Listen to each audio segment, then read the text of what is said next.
예수님이 고난주간 화요일 밤에 감람산에서 제자들에게 유언의 설교를 하셨다. 마태복음 24장에서 25장에 기록한 것을 5번에 걸쳐서 강의하겠습니다. 첫 번째 시간에 예수님이 감람산에서 마지막 설교, 예수님이 마태복음 23장에서 하나님을 떠난 종교 지도자들의 죄를 언급하시면서 뱀들아 독사의 새끼라고 공개적으로 심판하였다. 성전이 완전히 파괴되고 재림 때까지 나를 보지 못할 것이라고 하셨다. 마태복음 24장에서 25장 제자들의 질문을 징조와 예표로 말씀해 주었다.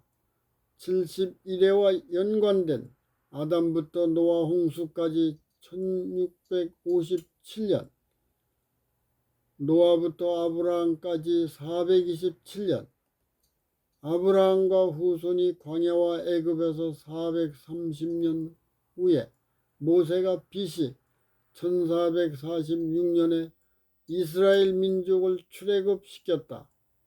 긴 여정의 예언이 성취되는 화요일 밤에 예수님이 감람산에서 설교하셨다. 3960년 동안에 하나님이 인류와 함께하기 위하여 안전장치를 촘촘하게 준비하셨다. 71회의 정점에 하나님의 신성과 인성이 연합하여 육신으로 초림하셨다. 물과 성령으로 침례를 받고 성령님의 인도로 광야에서 40일을 단식하신 후에 사탄이 3번의 미혹을 하나님 말씀으로 승리하시고 제자들과 3년 반 동안 공생애를 하셨다. 감람산 설교를 분석함으로 계시록을 이해하는 데 도움을 준다. 예수님께서는 공생애를 1년 남겨놓고 십자가의 사건을 4번 언급하셨다. 마태복음 16장, 17장, 20장, 26장과 마가복음 8장, 9장, 10장, 14장과 누가복음 9장, 18장과 22장을 참조. 제자들은 예수님이 세상의 왕이 되는데 관심이 있어 듣지 않았다. 예수님은 제자들이 십자가로 사별의 슬픔을 감당하지 못할 것을 아셨다. 예수님의 부활로 소망이 충만한 가운데 하늘로 승천하시는 이별을 목격하고 참담한 심정이 될 것도 아셨다. 제자들을 위로와 격려하고 예루살렘 멸망과 세상 종말의 역사를 말해 주었다. 내가 하늘로 승천하면 성령님이 너희에게 오시고 나도 정한 때에 다시 와서 너희를 데려간다고 약속하셨다. 제자들에게 예수님의 재림을 언급하시면서 복음을 세상에 선포하라는 사명을 주었다. 예수님을 따르는 백성들이 재림을 조급하게 생각할 위험이 있는 것을 아셨다. 71회와 밀접히 연관된 1260일과 2300주야의 예언은 예수님과 성경이 십자가로 순종한 합법적인 영원한 복음과 사랑의 율법이다. 거짓 그리스도와 선지자와 목자가 징조와 예표를 오류로 왜곡할 것이다. 진리를 불의로 왜곡한 해석에 미혹되지 말라고 하시면서 예루살렘 멸망과 세상의 종말에 대한 일정표를 예수님이 징조와 예표로 말씀하셨다. 예루살렘 멸망과 세상 종말에 대한 예언. 예수님은 예루살렘 성전 정결을 2번째 하신 후에 성전 지도자들이 예수님을 모함하고 복선이 깔린 질문 공세에도 친절하게 대답하셨다.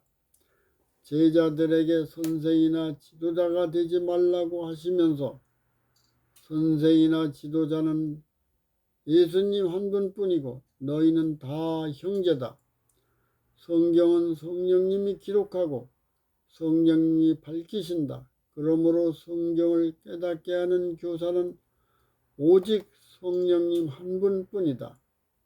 예수님이 감람산에서 제자들에게 예루살렘 멸망과 재림의 시간에 있을 제약의 무서운 재앙들의 경고와 심판의 장면들을 말씀하셨다. 마태복음 24장 6에서 8절 말씀. 난리와 난리 소문을 듣겠으나 민족이 민족을, 나라가 나라를 대적하여 일어나겠고 처처의 기근과 지진이 있으리니 이 모든 것이 재난의 시작이라. 예수님을 떠난 죄를 하늘과 땅이 증명하고 저주 율법에 의하여 예루살렘 성이 멸망되었다. 예수님 재림이 임박한 징조는 진리와 오류가 완전히 밝혀지는 것이다. 재앙이 국제적, 산발적, 간헐적으로 일어나는 것은 세계적으로 은혜가 없는, 재앙이 일시에 임하는 예고이다. 동시에 십자가로 순종한 사랑과 공의도 무제한으로 전 인격에 임한다. 예루살렘 멸망.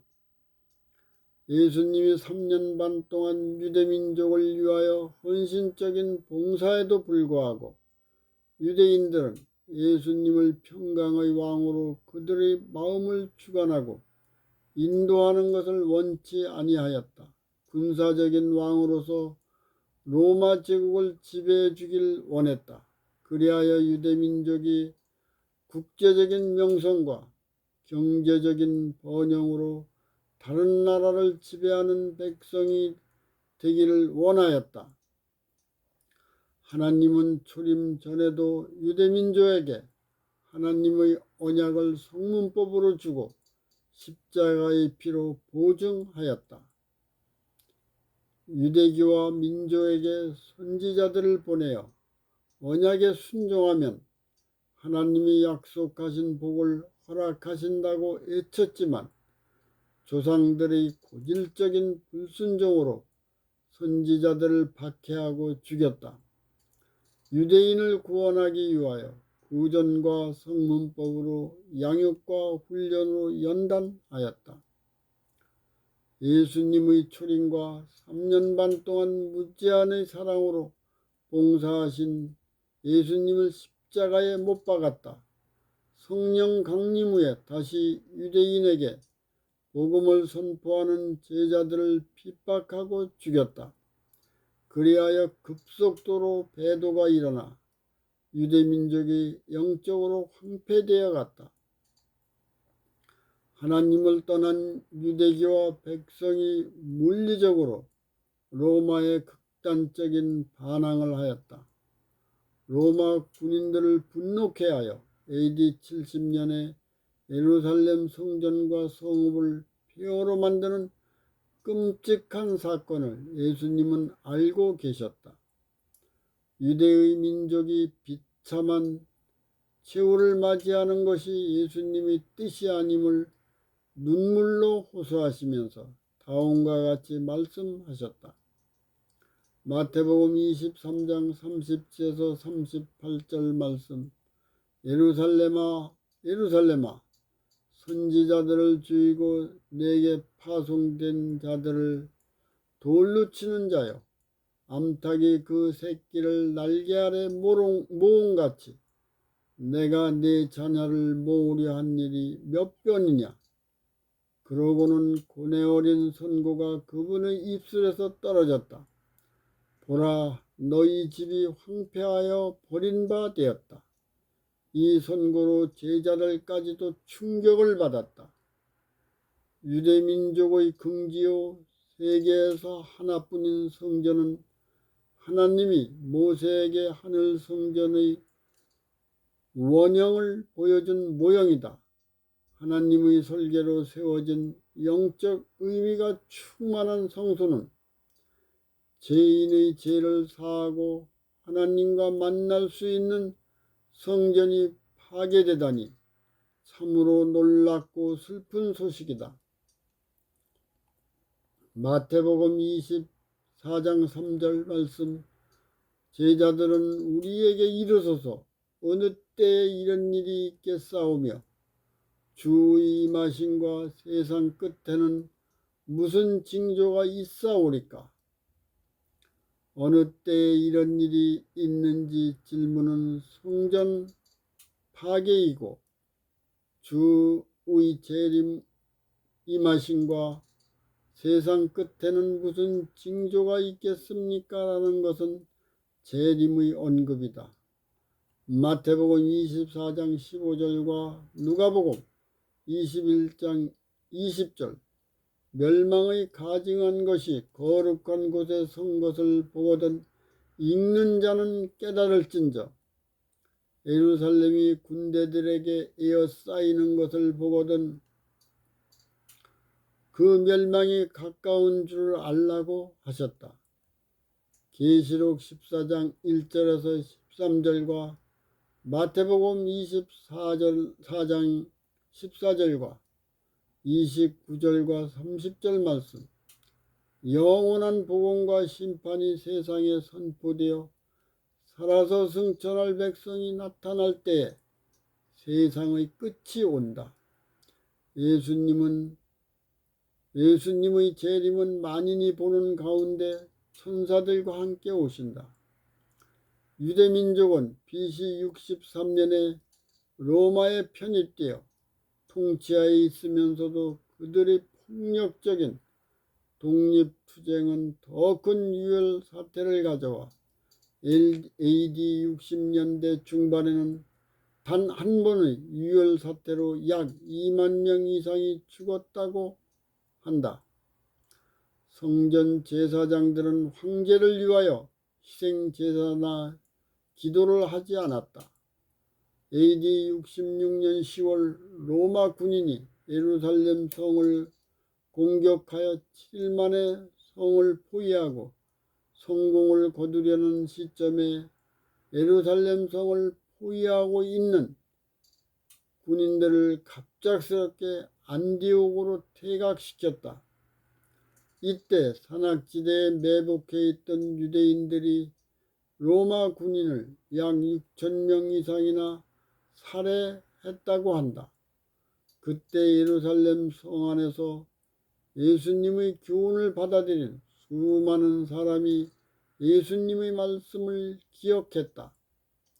로마 군인들이 예루살렘 성에서 갑자기 퇴각할 때 성 안에 많은 사람이 철군하는 군인들을 공격하기 위하여 성을 빠져나갔다. 군인과 적대 세력이 없는 최후의 기회에 예수님의 예언을 신뢰하고 의지한 자들은 예루살렘 성전과 성읍을 탈출했다. 갈릴리 호수 근방에 있는 펠라로 도피하였다.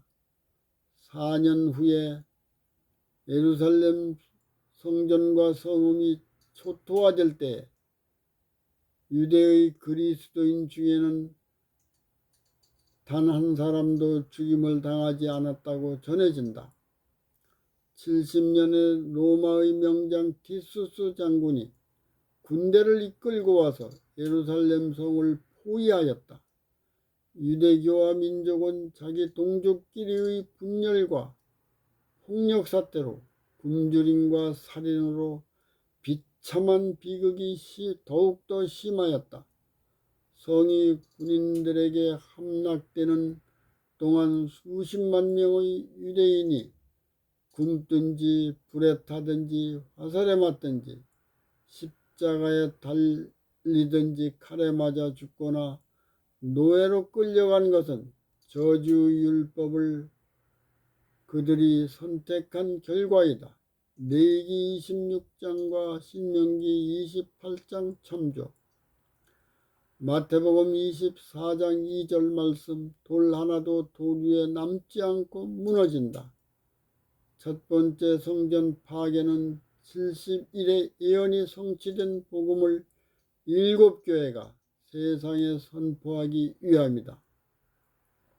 두 번째 7교회의 파괴는 1260일과 2300주야의 예언이 성취된 복음을 세상에 선포하기 위함이다.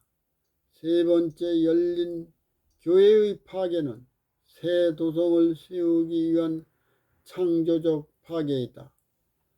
BC 959년에 솔로몬 성전이 완공되고 373년이 지난 BC 586년에 성전이 파괴되고 유대민족을 바벨론 왕의 손에 붙이셨을 때도 비참한 최후를 방지하려고 많은 선지자를 보내었다.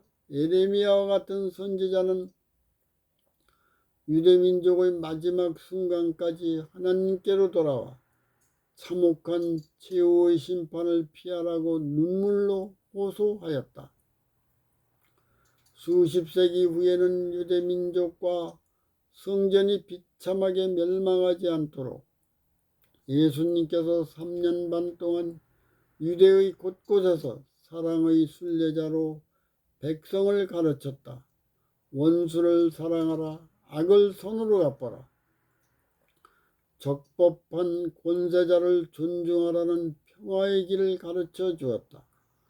하늘의 권세와 권위와 능력을 체험하지 못하고 유대교 종교 지도자들은 평화와 영생의 왕인 하나님의 아들 예수님을 십자가에 못 박았다.